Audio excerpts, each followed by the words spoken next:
Okay, now as far as our fourth chapter is concerned, that is Sale of Goods Act 1930, we were going through to understand what is the meaning of goods and the types of goods. Yesterday, we have understood regarding these type of goods. The first category is existing goods. Existing goods means which are already in existence. When you are purchasing these things, they are in existence, and you can physically see that. You can see the demonstration as well. That is called as existing goods. Existing goods are further classified under two headings. One is ascertained or specific goods. Another one is unascertained goods. As far as ascertained or specific goods are concerned, these are the goods which are there, present, and you can easily identify what goods you are purchasing. These goods are identifiable. If you want to buy a refrigerator or television, the moment you go to the shop, all these things are readily available in front of you for demonstration, right? You can see that. Let us say you opened the door of one refrigerator and you did not like the appearance of the fridge. Then you will close it. Then you will go to the another refrigerator. Then you will select the refrigerator of your choice, right? That is called as ascertained or specified goods, which are there at present. They are in existence. You can see that and you can identify that. That is the meaning of ascertained or specific goods. Then another one is unascertained goods. These are the goods which are there, but you cannot identify them because they are in the bunch, they are in the group, and you don't know what kind of things you are going to get it. So first you have to decide that how much quantity you want, and then later on the shopkeeper will take it. Yeah, somebody have put the word rice in the chat box because yesterday I gave you the example. Over here also one example is given, that the contract of sale of 1 kilogram oil with the merchant out of 100 kg of oil is a contract of sale of unascertained or generic goods. Over here, the goods you want to buy only 1 liter or 1 kilogram of oil out of 100 kilogram. So when you will say that I want 100 liters or 100 kg of oil, or 10 liters or 1 kg or 1 liter of oil from this 100 kg container, then when he is taking out the 1 liter or 10 liters, whatever you want, that will be identifiable.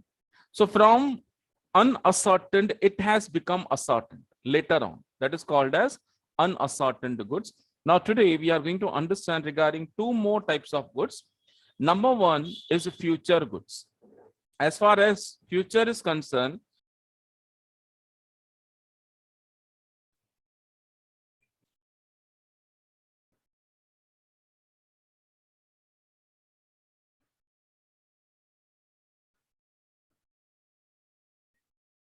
okay, are you able to hear me?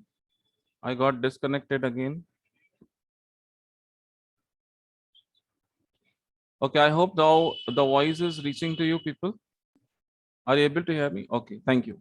Okay, now future goods are the goods which are not present at the time of transaction. These are certain goods for that you are making the agreement with the seller, and these goods will be available in future.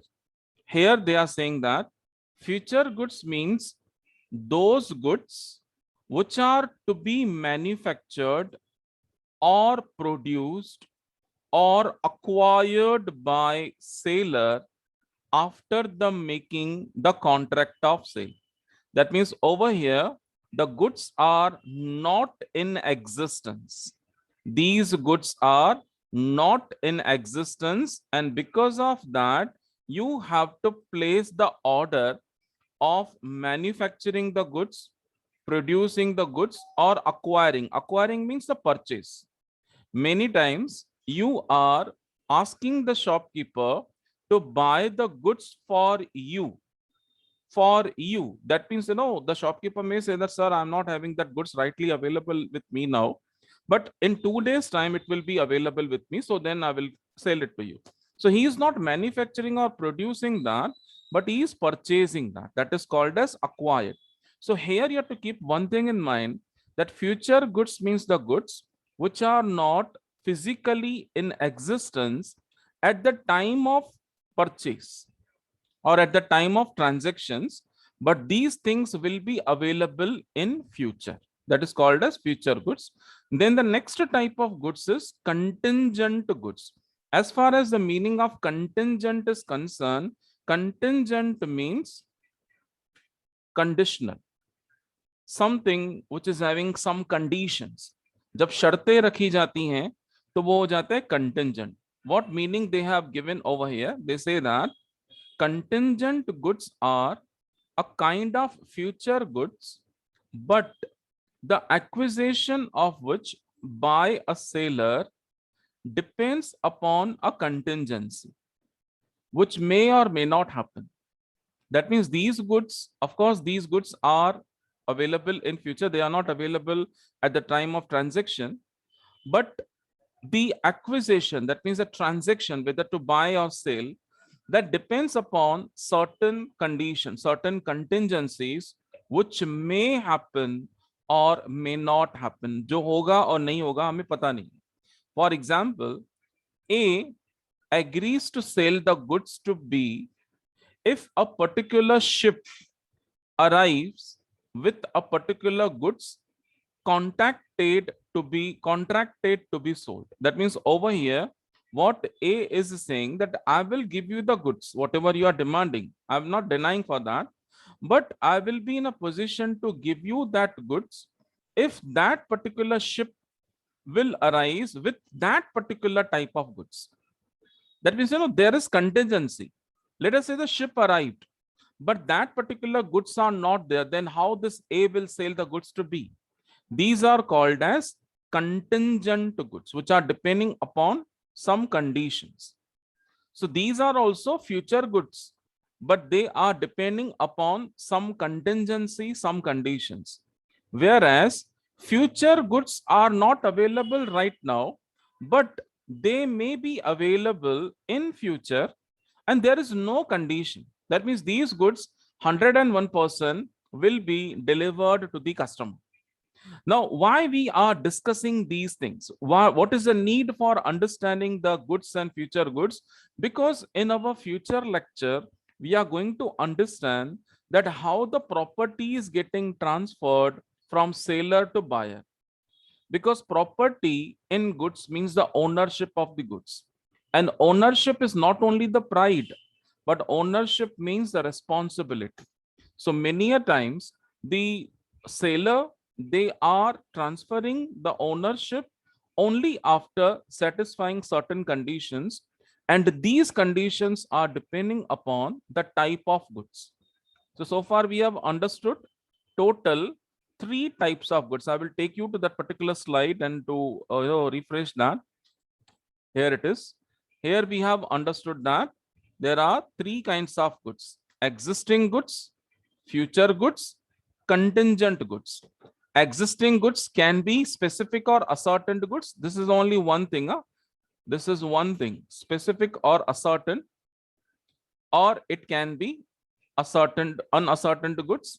Then second category was future goods, and the third category was contingent goods. I hope up to this it is clear to you. Up to this, is it clear to you the types of goods? Okay. Now I am stop sharing this screen and I am taking you to the another screen. Okay, so let me finish this. Okay. Now I'm just going to share with you another file format, and just confirm me whether you are able to see that. Are you able to see the Word file? Okay, okay. Now this is very important part from examination point of view and little difficult also. इसके लिए ये मैं थोड़ा सा slow पढ़ाऊंगा, और जहां पे भी अगर आपको कुछ doubt आता है, immediately you should ask the doubt, because once you ignore that, then another part you will not be able to understand. Here it is distinction between sale and agreement to sell. These are the 2 different things.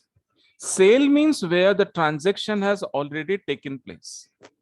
Sale is something where both the parties have already performed their obligations or already at least one party have performed the obligation.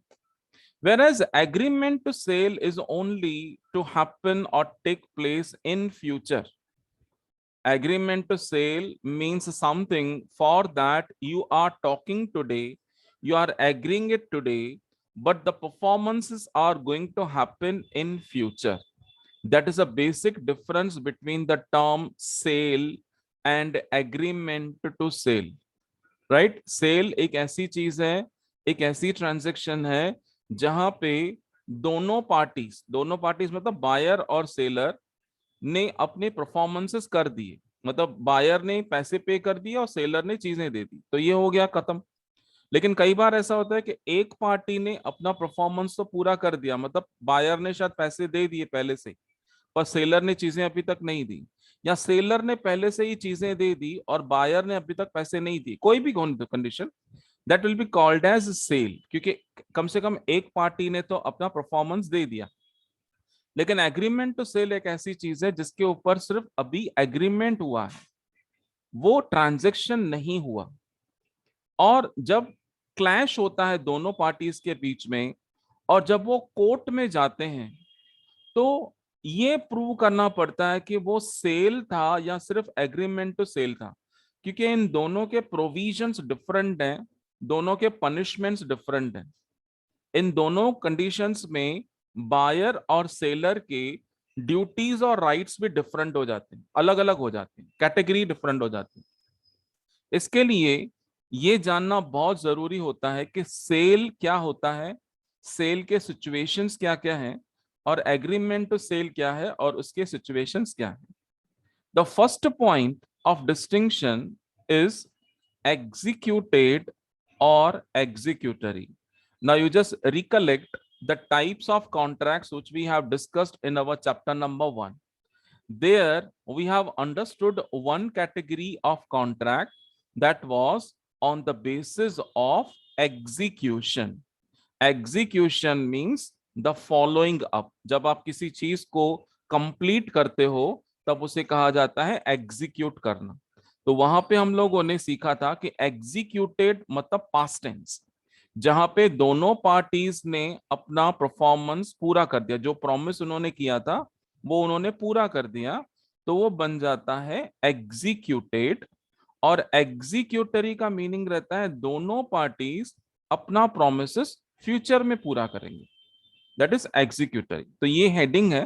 Now here what is the explanation given for sale? It is said that a sale is an executed contract. This thing you have to keep in mind because this will be the MCQ for you. Executed, it is an executed contract, that is a contract in which one of the parties at least have already performed the duty.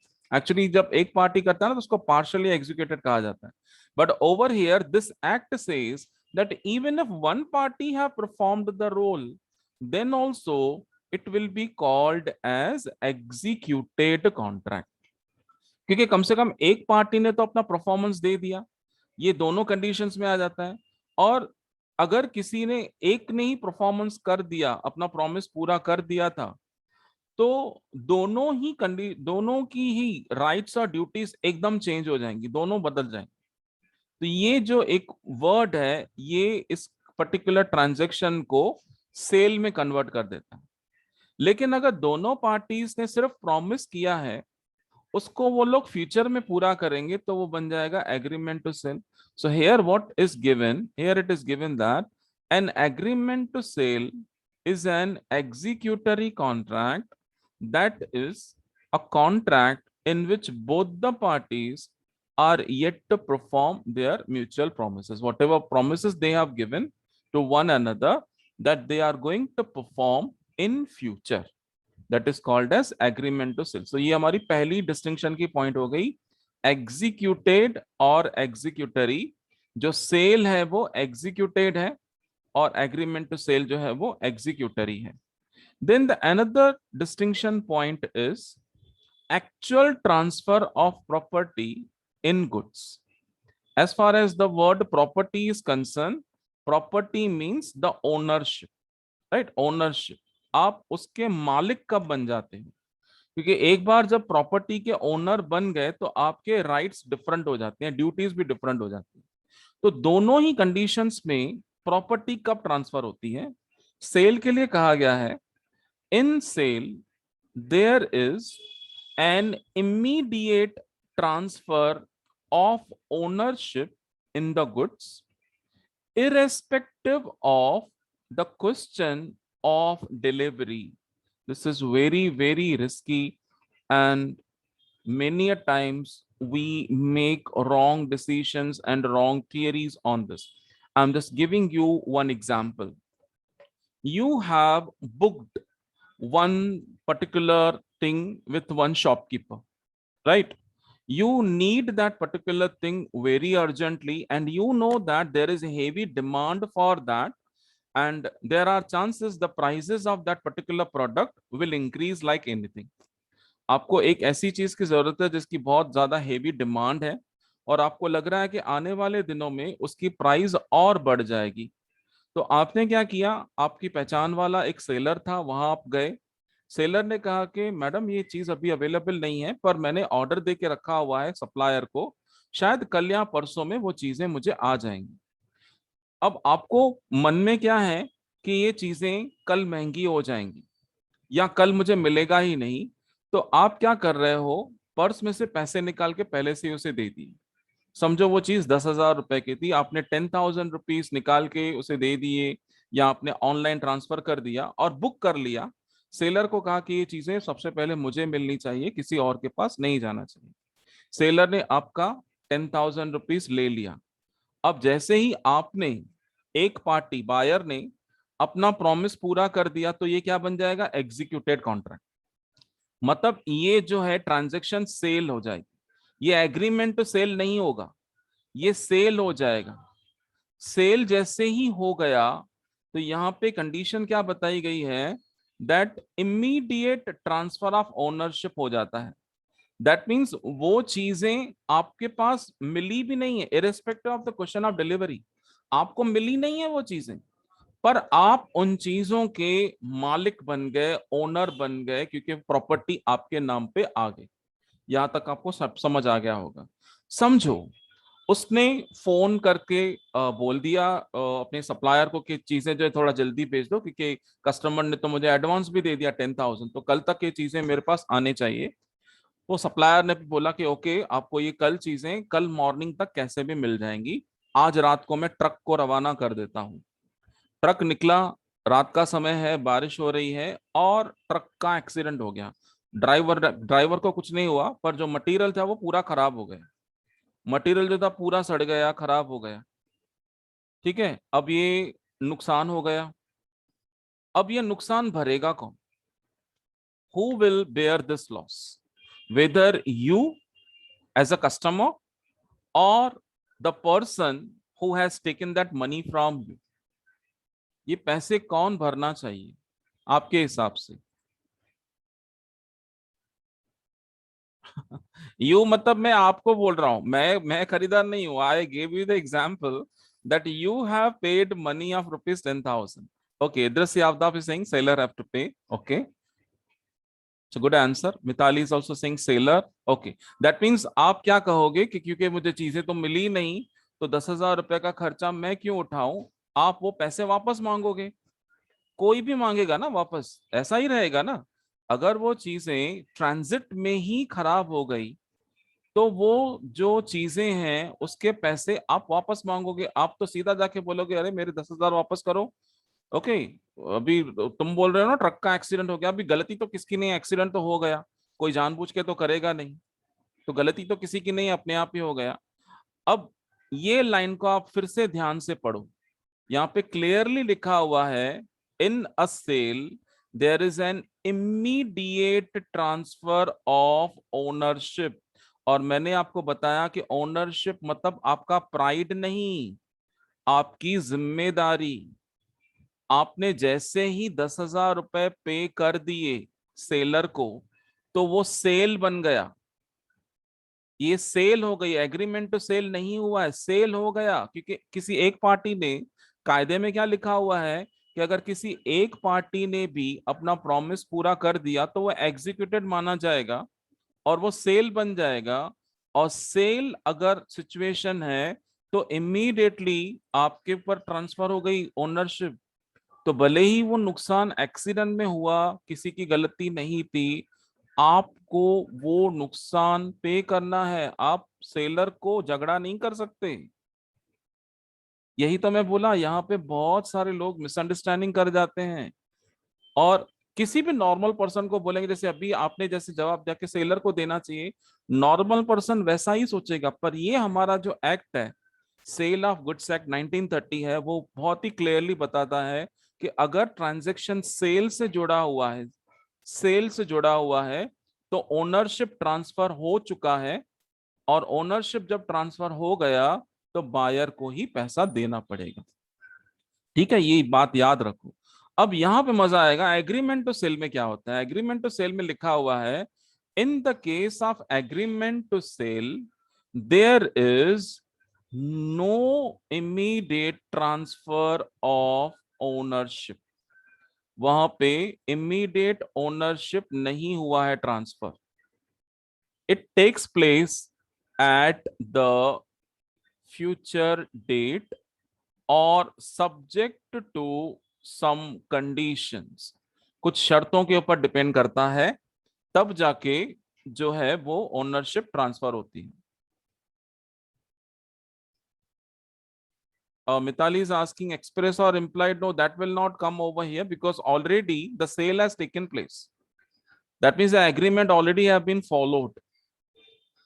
So this implied or express will not come into the picture at all. Okay, Mitali, I think you got the answer. Okay. Now over here again I am giving you one example. यहाँ पे इसको समझने के लिए example की जरूरत है। आपने एक मोबाइल फोन खरीदा, ठीक है। उस मोबाइल फोन का सेलिंग प्राइस प्राइस जो है, लेट अस से इट इज ₹45,000। क्योंकि आजकल जो नए फोन आ रहे हैं 45,000 से तो कम मुझे नहीं लगता कुछ होगा। स्मार्टफोन अगर एकदम बढ़िया आपको खरीदना है तो 45,000 का फोन ले लिया और आपने इंस्टॉलमेंट फैसिलिटी ले लिया, जैसे that is called as deferred revenue payment. Deferred revenue payment. तो आपने सेलर को प्रॉमिस किया हुआ है कि मैं हर महीने 3-3 हजार रुपए या 4-4 हजार रुपए भर के पूरा लोन पे कर दूंगा। आपको कुछ डाउन पेमेंट करना पड़ता है। डाउन पेमेंट मतलब इनिशियल पेमेंट। सपोज आपने ₹5,000 डाउन पेमेंट कर दिया और आपने प्रॉमिस किया कि every month you will be paying 4,000 rupees. ठीक है, तो 5,000 रुपए आपने पहले भर दिए और 10 मंथ्स के लिए आपने क्रेडिट पीरियड ले लिया। 10 मंथ्स 4,000 रुपीज आप पे करोगे तो 40,000 EMI हो जाएगी आपकी, और 5,000 आपने डाउन पेमेंट भर दिया तो हो गया 45,000।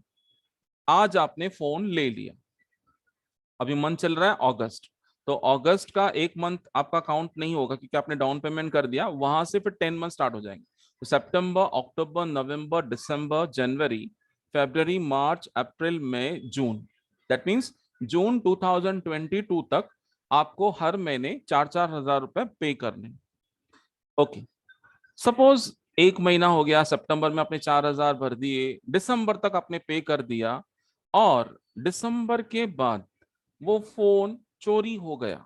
आपकी गलती नहीं, फोन चोरी हो गया। फोन तो चोरी होते ही रहते हैं ना। अब आप बताओ, फोन चोरी हो जाने के बाद क्या वो शॉपकीपर आपसे बाकी पैसे मांगना चाहिए या नहीं? अपने दिल पे हाथ रख के बोलना। Ritaram, I will come back to your question later on. Let me finish this particular topic. I have read your question in the chat box. I will come back to you. अभी आप मुझे बताओ कि आपने ये जो EMI पे phone लिया, ये फोन चोरी हो गया, तो क्या आप अभी भी EMI भरना जारी रखोगे या वहां दुकान पे जाके बोलोगे कि अरे फोन तो चोरी हो गया या ट्रेन में गिर गया, ट्रेन ट्रेन के नीचे आ गया, हो भी सकता है। तो फिर ये ओके, मतलब आप बहुत ही ईमानदार बच्चे हो, आप उसके बाद भी भरना जारी रखोगे क्योंकि अच्छा, कुछ लोग नहीं भी बोल रहे हैं। ओके, लाइन को ध्यान से पढ़ते हैं फिर से। अच्छा, some people are saying that EMI चालू रहेगा। अब यहाँ पे आप ध्यान से देखो, यहाँ पे क्या लिखा हुआ है, there is no immediate transfer of ownership. Ownership immediately transfer नहीं होता है, it will be transferred in the future date. आपने 10 महीने का लोन लिया है, 10 महीने का ईएमआई का कंडीशन लगा, मतलब 10 मंथ्स के बाद आप उस फोन के ओनर हो जाएंगे, भले ही पोजीशन आपके हाथ में है। पोजीशन फोन की आपके पास ही है, आप यूज कर रहे हो, पर आप उसके ओनर नहीं हो। ये बात आप याद रखो, जो भी चीज आप लोन पे खरीदते हो ना, आप उन चीजों के ओनर नहीं हो। वो आप ओनर ओन नहीं करते हैं, वो आप ओनरशिप तब आपके हाथ में आएगी जब आप सारा पैसा चुका दोगे। पोजीशन इज इररिलेवेंट, लेकिन इन बिटवीन अगर कुछ हो गया तो वो नुकसान की भरपाई ओनर करेगा। ओनर मतलब जिसके पास ओनर है। ये एग्जाम्पल जो मैंने आपको दिया, जो केस स्टडी हम कर रहे हैं, यहाँ पे ओनरशिप किसके हाथ में है? ओनरशिप है सेलर के हाथ में, हमें तो उसने ओनरशिप नहीं दिया ना। तो ये नुकसान वो भरेगा, हम नहीं भरेंगे। इनफैक्ट हम ईएमआई भरना भी बंद कर देंगे। ठीक है, अगर वो कोर्ट में जाएगा तो हम बहुत अच्छे से बता सकते हैं कि मेरी गलती नहीं थी, ये फोन तो चोरी हो गया, टूट गया या नुकसान हो गया, मेरी गलती से नहीं हुआ, और मैंने ईएमआई पे लिया हुआ है, तो I am not the owner. So who is the owner? The seller who has given you that EMI facility. ये आपको याद रखना है कि ट्रांसफर कब होती है property. In case of sale, there is immediate transfer of ownership irrespective of the question of delivery। चीजें यहाँ पे मिली नहीं, यहाँ पे तो आपको चीजें मिली ही नहीं थी ना। 10,000 रुपया आप भर के आ गए, आपको चीजें देखने तक को भी नसीब नहीं हुआ, और वो पहले से ही, और वो एक्सीडेंट में खराब हो गई, और आपने चुपचाप से नुकसान सह लिया, क्योंकि सेल हो, ये ट्रांजेक्शन जो है वो सेल का है। लेकिन एग्रीमेंट टू सेल में क्या हो रहा है, वहां पे आपको जो ट्रांसफर होना है वो नेक्स्ट बाद में होना है, उसमें सेल नहीं हुआ, ये एग्रीमेंट टू सेल ही। ओके, तो ये यहाँ पे इमीडिएट ट्रांसफर नहीं होता है, ये फ्यूचर में ट्रांसफर होता है। So I hope these 2 points are very clear to you. Okay, so we will continue from this point only in our next period, क्योंकि जो पासिंग ऑफ द रिस्क है ये थोड़ा सा अलग पॉइंट है, that requires little time for me to explain. So अभी time मुझे परमिट नहीं कर रहा है, so I just stop the lecture at this point and we shall continue in our next period.